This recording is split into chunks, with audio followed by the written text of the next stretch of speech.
Headline News, I'm Anna Samantha Stevens. Here's your weekly news whether you like it or not. Congratulations, Cincinnati! Just when you thought your morning commute couldn't suck harder, the universe delivers a massive raging fire under the Big Mac Bridge, Cincinnati's beloved concrete artery to northern Kentucky.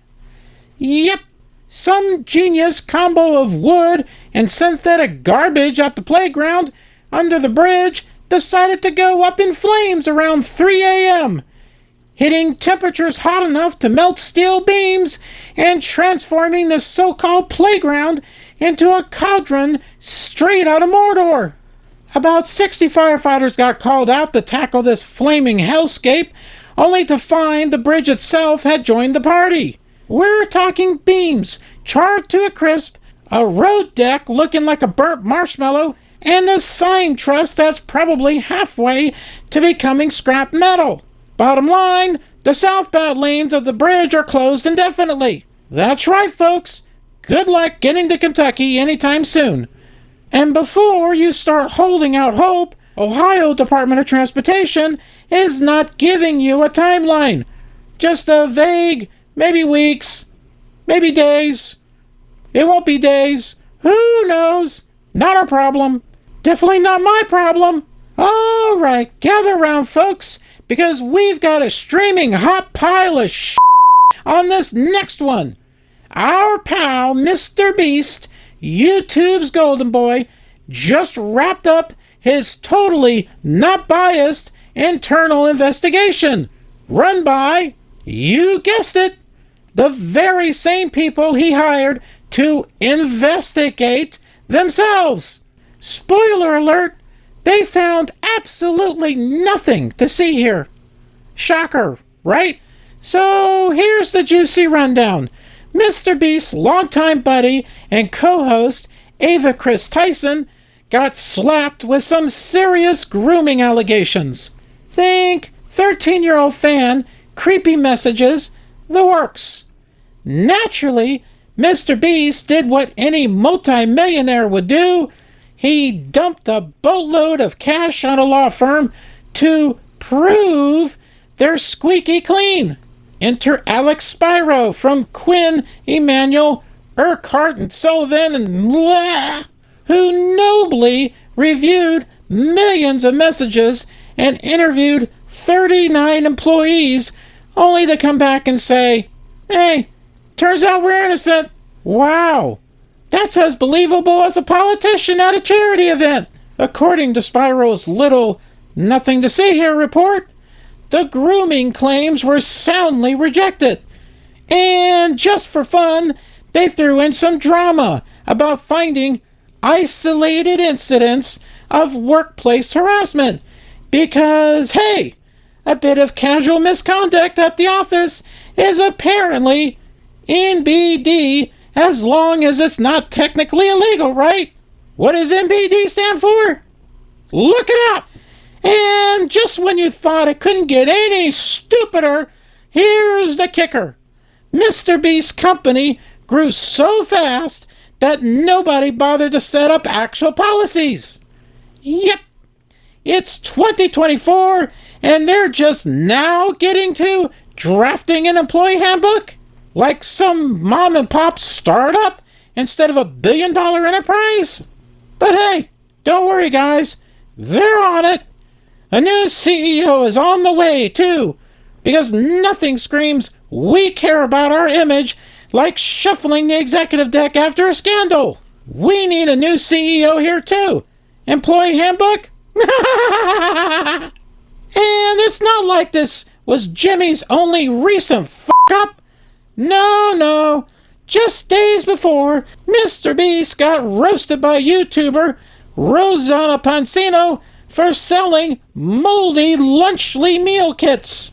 She cracked one open and bam! Enough mold to start a science project.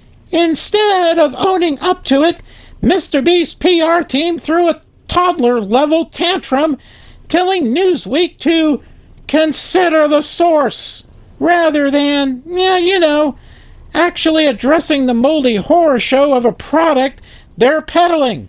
Real class act. But hey, don't worry, that's not all. Because in the great carnival that is Mr. Beast, he's also neck deep in alleged crypto scams, pocketing millions through shady NFT pump and dumps. Allegedly, Jimmy's been doing the old cash-in quick trick with tokens from Superverse and other crypto trash, raking in a cool $23 million. Nice to know his moral compass always points directly at easy money. Send that money here. We desperately need it. What, you think I get paid? And then, oh, this is rich. Mr. Beast's company finally took some action, firing a random number of employees between 5 and 10. Yep, because nothing says accountability like chucking out a handful of underlings and keeping everything else shadier than a back alley poker game. Anyway, if you're somehow still wondering if Mr. Beast's empire is a hot mess behind the scenes, I've got a bridge to sell you. It's in Cincinnati. New York just served up one of the most cold-blooded, logic-free stunts to date, folks. Peanut the Squirrel, yeah, the lovable internet icon with over 500,000 followers, years of adorable waffle-munching, hula-hoop jumping, and yes, being an actual beloved family member to Mark Longo, was ripped out of his home by state officials only to be killed in some brainless rabies test. I mean, what year are we in? 1422? New York, you absolute circus of bureaucratic bullshit. You walk in, snatch Peanut, who's minding his own damn business, and murder him. All for rabies testing. Really? Is there no more effective, less medieval way to test for a disease than chopping up a beloved pet's brain? You're telling us in 2024, with AI, robot surgeries, smartphones, and self-driving cars, New York can't find a better way than a death sentence for a harmless, hand-raised pet? What kind of medieval nonsense is this? Let's be clear here. Peanut wasn't just any squirrel. This guy was a star, pulling in fans with his waffle-munching, hula-hoop jumping, squirrel charm. He had a life, a fan base, a home. But New York DEC, they saw all that and decided, nah, let's go full-on rabies inquisition, confiscate him, and put him down. No warning, no empathy, just a blunt force of state stupidity steamrolling everything in its path. And poor Mark Longo, this guy's been Peanut's caretaker and best friend for 7 years. He even created a damn animal sanctuary where he actually saves lives. But did New York give a single shit about that? Nope. This is the same state that can't figure out how to fix the subway or pass decent legislation without taking eons. Yet, they could rush right in and snatch a squirrel out of a guy's arms. F*** you, New York. Sounds like a government dictatorship to me.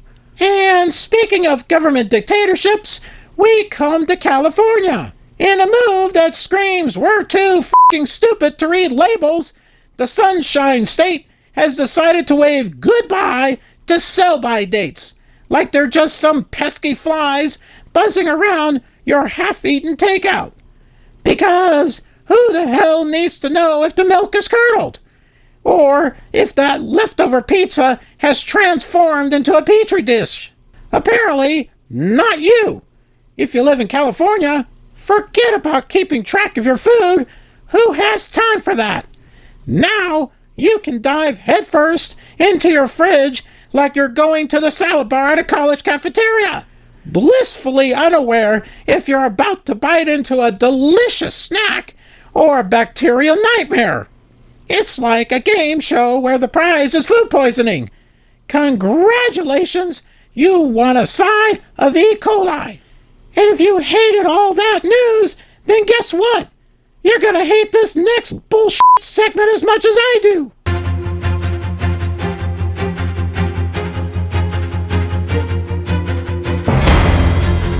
Oh, sports! Yay! Bob is out sick again. No surprise after last week. So, we have a substitute in for this week who goes by the name of Snarl. Hi!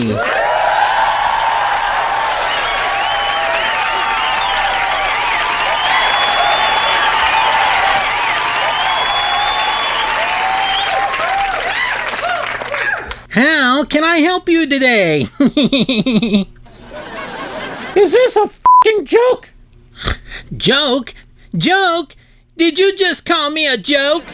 Uh-oh, wrong pronoun. What is this bullshit? And why is everyone laughing? I don't know what you're talking about. Just get to the damn sports. I'm not gonna do anything until you change your attitude. I'm gonna shove my attitude up your ass. Wow, what a bitch. That's right. My pronouns are asshole and bitch. Now get to work or I'm having shark fin soup for dinner. Well, there are 3 sports to cover. First, let's look at the highlights of the official start of the NFL football season with the Buffalo Bills versus the New England Patriots. Fires this one deep. He may come out in a nickel package. Looking upfield. Great fake. Gets rid of it. A solid tackle in the open field. Hands it off. Play action. On the move. And he makes the grab. Nickel package. Drops back. Gets the pass off. The defense has it.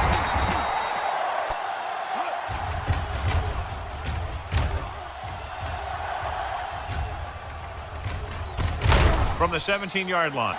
Number 16, back in the shotgun. Fires this one deep. He has it. McGee comes up. They come out in a dime package. Drops back. Lobs one into the end zone. Touchdown. New England's out in a 4-3.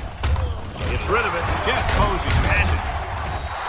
They got it into the end zone on their last red zone drive. Stepping up. They'll take off.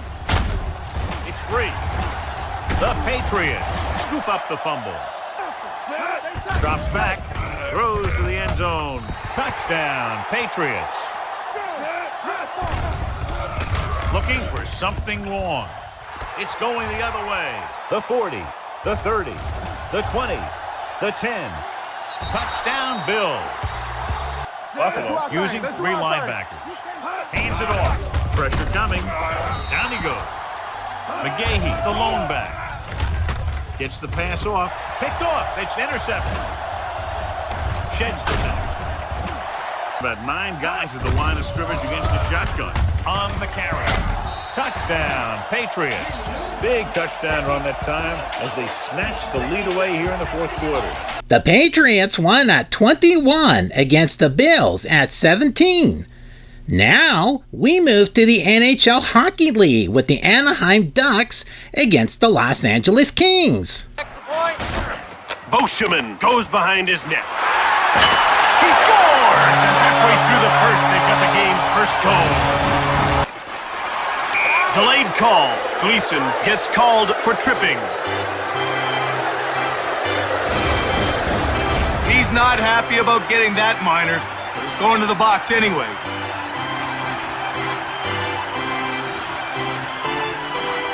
To McDonald. He scores! Late in the first, they get the tying goal.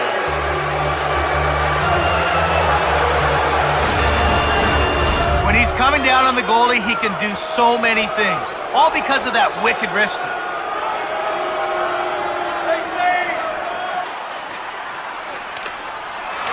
He scores! Ryan Getzlaff. This guy can be so dangerous shorthanded because he only needs one chance to make the big play. He definitely makes the most of his opportunities. Off one by McCauley. Good shot.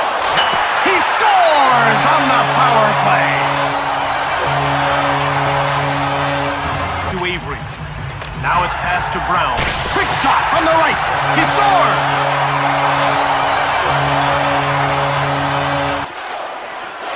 To the net, he scores! And midway through the third, we've got a tie game. Clark fired it from the slot. He scores to take the lead midway through. The final score was 3-4, with the Kings winning. Now, here are the highlights of the NBA basketball game featuring the Milwaukee Bucks versus the Atlanta Hawks. With so much defensive pressure. Pachulia on the block. That's his first rejection. And the ball back to This thing get out of hand. And a backcourt violation is called. Williams finds the room.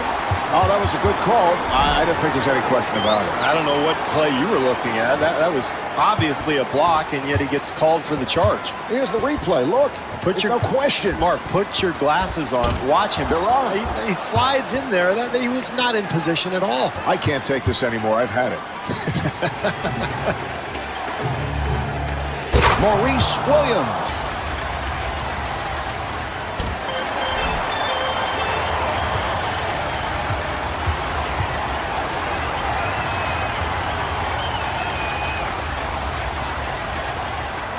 Misses them both.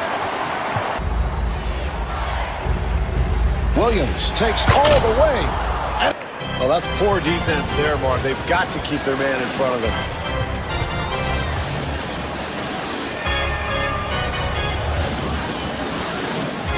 Claxton gets inside. And Speedy Claxton hits on the pull-up. Well, this is atrocious coaching. You're getting pounded, and you just continue to allow your team to get beaten to a pulp without calling a timeout. Unbelievable. Being played aggressively, and Bobby Simmons blows the layup. Rejected. The Bucks are getting blown out, and Steve, check the stat sheet. That's the paper right to your Oh, that right. one? Yeah. Okay. Look at the turnover column. Wow. Yeah. I didn't realize it, Marv, watching that first half, but you're right. They were very careless with the basketball. You're going to have to develop some kind of offensive rhythm here in the third quarter, don't you think? I do. And puts it down. What an amazing move to the basket, Marv. A terrific play by a pretty spectacular athlete. The final score was 68 to the Hawks and only 32 to the Bucks. None of these may be your favorite team, but we have the scores of all the games this past week.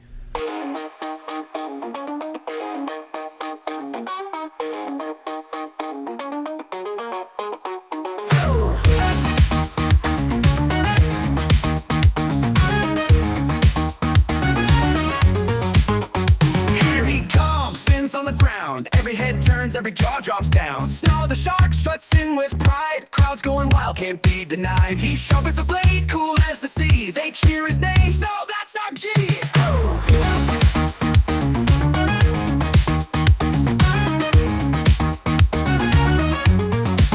But don't you dare call him a fish or a fool. Mess with his name and you break the rule. He's no joke, not some sideshow tune. Respect is the vibe when he steps in the room. Snarl the shark, he's in the spotlight. On the mic, he's tight, making waves all night. A voice like thunder, style that bites, bringing the game to new heights. Snarl the shark, got the world on hold. In the ticker on the stage, he's bold.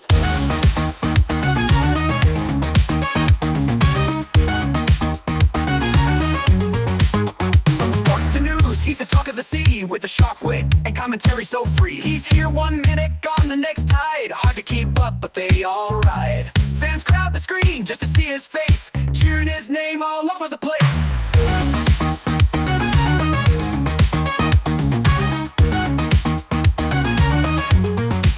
He's got class and charm, not a joke, not a fake. You can call him Snarl, but don't make that mistake. He's not your fish, he's not your game. Snarl's got finesse, put respect on his name. Snarl the shark, he's in the spotlight. On the mic, he's tight, making waves all night. A voice like thunder, style that bites, bringing the game to new heights.